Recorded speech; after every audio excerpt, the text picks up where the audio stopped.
जो दल में नहीं वो दिल में क्यों आ रही हैं?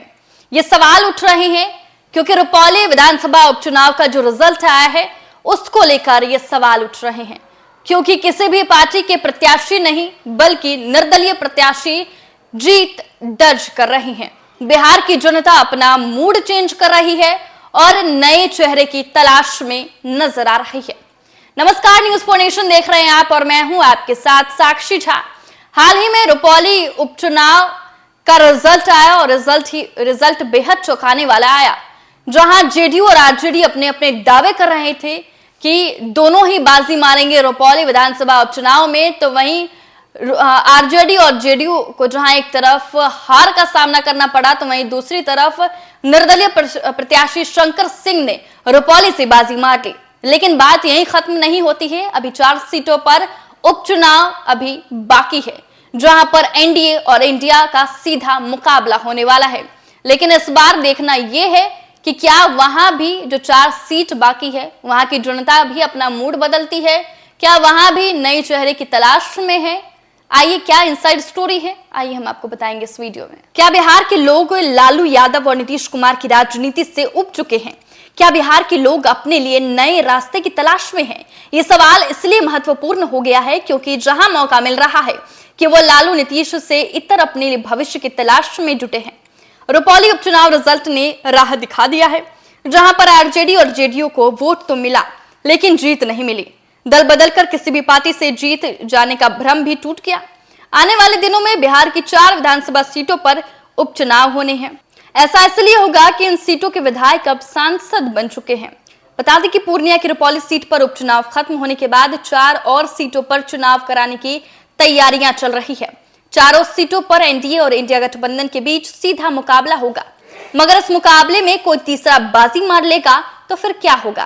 कांटे की टक्कर वाली रुपौली सीट से निर्दलीय उम्मीदवार शंकर सिंह ने जीत दर्ज की। वहीं सांसद बनने के चक्कर में विधायकी गंवाने वाली बीमा भारती तीसरे नंबर पर चली गई। रुपौली में जेडीयू की कलाधर मंडल दूसरे नंबर पर और जेडीयू से आरजेडी में आई बीमा भारती तीसरे नंबर पर रही। उपचुनाव के नतीजे ने पटना में बैठे सुरमाओं को चौंका दिया। बिहार की 4 और विधानसभा सीटों पर उपचुनाव को लेकर नए दौर का मंथन चल रहा है। वैसे रुपौली की स्ट्रैटेजी में कोई कमी नहीं थी। जानकारों का मानना है कि बस लोगों का मूड अब लालू नीतीश से ऊपर दिखने लगा है। इसका इंपैक्ट अगले विधानसभा में दिखेगा। वहीं लोकसभा चुनाव 2024 में 4 विधायकों ने प्रमोशन पाकर सांसदी को हासिल किया, लिहाजा 4 सीटों पर बहुत जल्द उपचुनाव होंगे और ये 4 सीट जिस पर पहले नंबर पे आता है तरारी। बता दें कि भोजपुर जिले के तरारी विधानसभा सीट से सीपीआई-एमएल के विधायक रहे सुदामा प्रसाद अब आरा लोकसभा सीट से सांसद बन चुके हैं। वहीं दूसरे नंबर पर रामगढ़ है। बता दें कि कैमूर जिले के रामगढ़ विधानसभा सीट से आरजेडी के विधायक रहे सुधाकर सिंह अब बक्सर लोकसभा सीट से सांसद बन चुके हैं। वहीं बात कर ले बेलागंज की, जहां पर गया जिले के बेलागंज विधानसभा सीट से आरजेडी के विधायक रहे सुरेंद्र यादव अब जहानाबाद लोकसभा सीट से सांसद बन चुके हैं। वहीं चौथे नंबर पर इमामगंज है।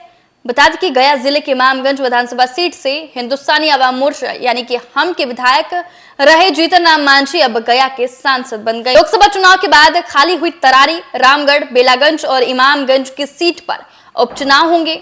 4 सीटों में से रामगढ़ और तरारी सीट पर एनडीए की ओर से बीजेपी फाइट करेगी, जबकि बेलागंज से जेडीयू और इमामगंज सीट से जीतन राम मांझी की पार्टी अपने उम्मीदवार उतारेगी।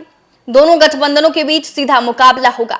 सेमीफाइनल की जंग अगर गठबंधन पैटर्न के हिसाब से रहा तो ठीक, वरना थर्ड प्लेयर की गुंजाइश 2025 विधानसभा चुनाव की रंगत असर जरूर डालेगी। लेकिन रुपौली विधानसभा उपचुनाव के रिजल्ट ने दोनों ही गठबंधन एनडीए और इंडिया दोनों ही गठबंधन को हैरान परेशान कर दिया है, क्योंकि अभी आने वाला 4 सीटों पर और उपचुनाव है और ऐसे में दोनों ही गठबंधनों को अपनी अपनी तैयारी मजबूत रखनी होगी, क्योंकि जिस तरीके से बिहार की जनता का मिजाज नजर आ रहा है वो किसी और नए चेहरे की तलाश में नजर आ रहे हैं और जहां उनको मौका मिल रहा है वो नए चेहरे को मौका दे रहे हैं। फिलहाल इन 4 सीटों पर कौन पार्टी अपनी जीत दर्ज करेगी या इस बार का उपचुनाव जो है फिर से चौंकाने वाला रहेगा, ये तो देखने वाली बात होगी। फिलहाल के लिए इस खबर में बस इतना ही। आप देखते रहे न्यूज फॉर नेशन।